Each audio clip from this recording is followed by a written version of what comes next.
What's up, guys? Rob here. Welcome back to my next movie review of The Devil's Rejects. Now, I stated that I saw the Three from Hell trailer and I wanted to review both House of a Thousand Corpses and The Devil's Rejects before I see that movie and review that one. So, if you haven't seen my review of House of a Thousand Corpses, definitely check it out. We are going to tackle the sequel, Devil's Rejects, 2005 American horror film, written and directed by Rob Zombie.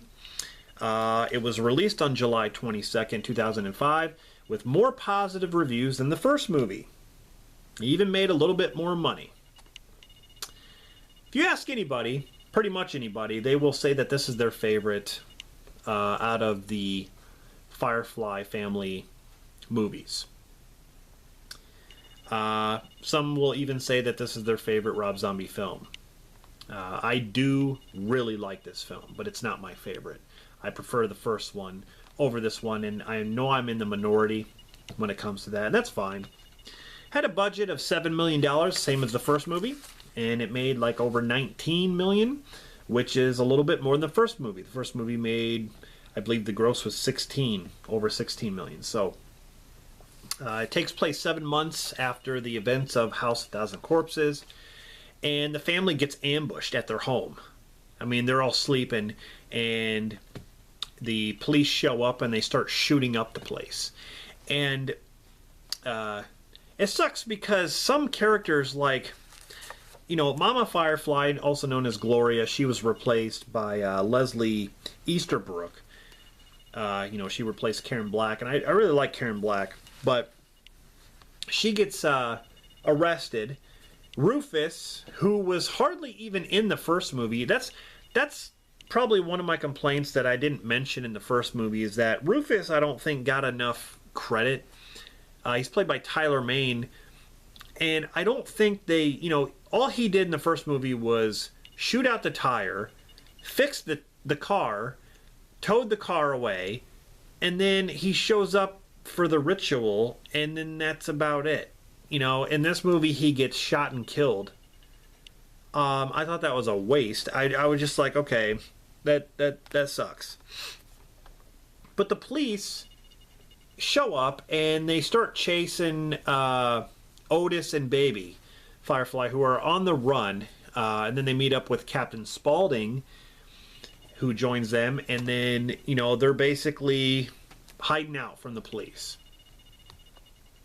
You got William Forsythe, who plays Sheriff Wydell, who's the brother of, you know, the sheriff who died in House of a Thousand Corpses.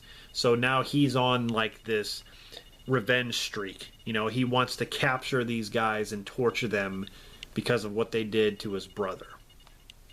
So I really like William Forsythe in this. I thought he did a great job. It's almost like the roles are reversed in this movie. It's like William Forsythe is the crazy one, and these guys are just on the run. Even though they do act crazy in this. I mean, there's that whole motel scene that goes on forever.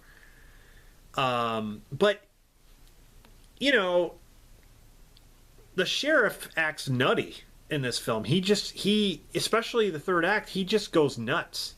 It's like, okay, who's the monster here? But I like that. I really like how it shows how a human can act when he's faced with that kind of like aggression and that kind of thinking, I guess. Ken Foree's in this. Yeah, you got a lot of actors and actresses. Matthew McCrory, who plays Tiny. This was his last film before he died. You know, he played the deformed family member. But like I said, he's got the Guinness Book record, or he's got the Guinness record of being the tallest actor, the biggest foot, and the longest toe, which is crazy. You got Danny Trejo, Diamond Dallas Page in this, Tyler Mane, like I said, Kane Hodder as a gas mask officer.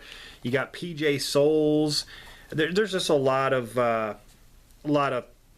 different actors and actresses, well-known actors and actresses in this. But the whole movie is basically these three on the run.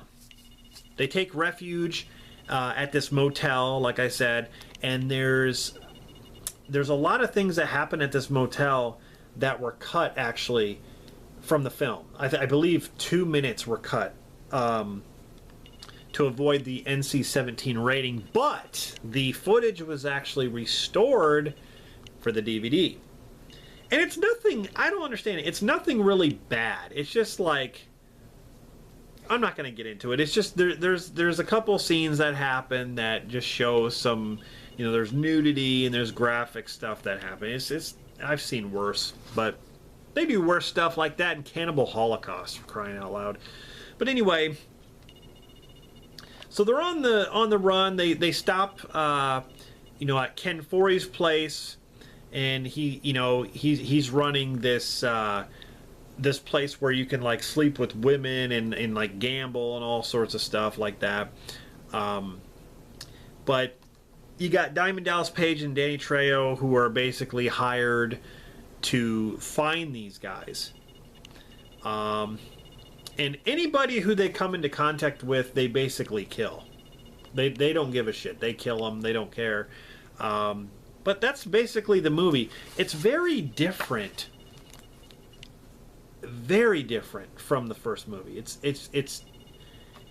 I don't even know how to describe it. It's like the first movie was an all-out horror film. This movie is like they're on the run, kind of like crime horror film. I guess you could say it's a slasher related, but they use guns a lot. It's weird. It's just so different. It's got a different tone too. But anyway, yeah. So the third act of the movie, everything ramps up. When the sheriff, he finally captures these three and he holds them in the house. Like putting nails in their hands, to the chairs and stuff like that, and just going crazy on them.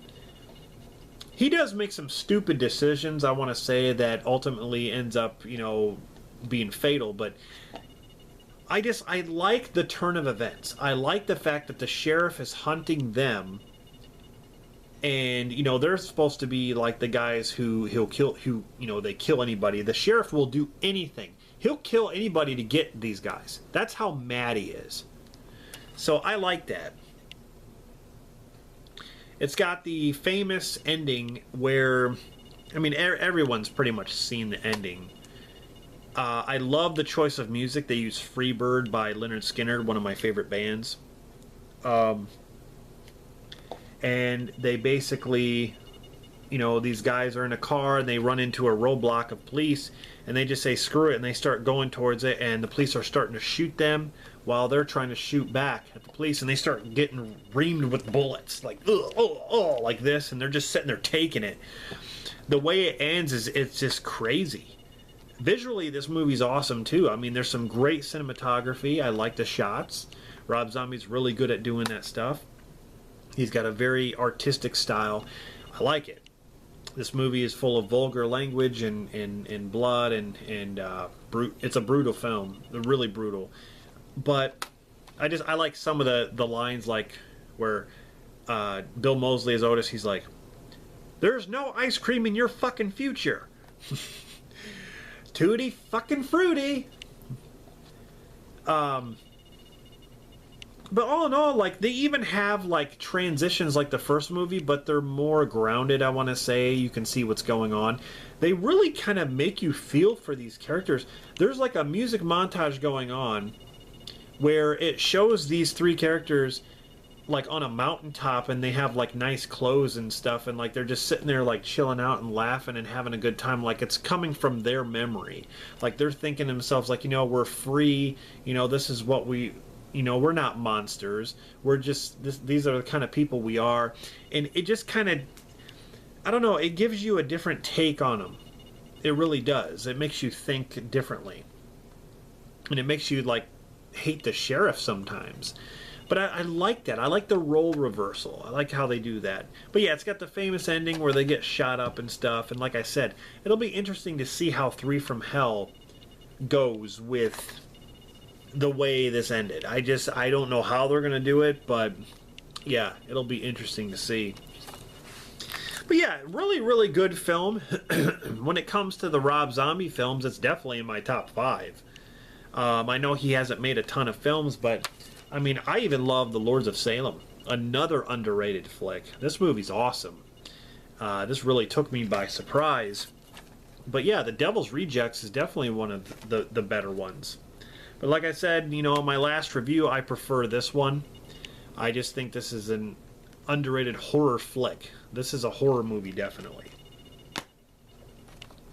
But anyway, that's my review of The Devil's Rejects. Overall, like I said, great, you know, great flick, and everyone did a great job as far as the acting and stuff like that. So yeah, what did you think of The Devil's Rejects? Let me know in the comments below. And you know, what do you think overall with the Firefly family movies? Like, what do you think of House of Thousand Corpses? I think I asked that in my last review. But which one do you prefer?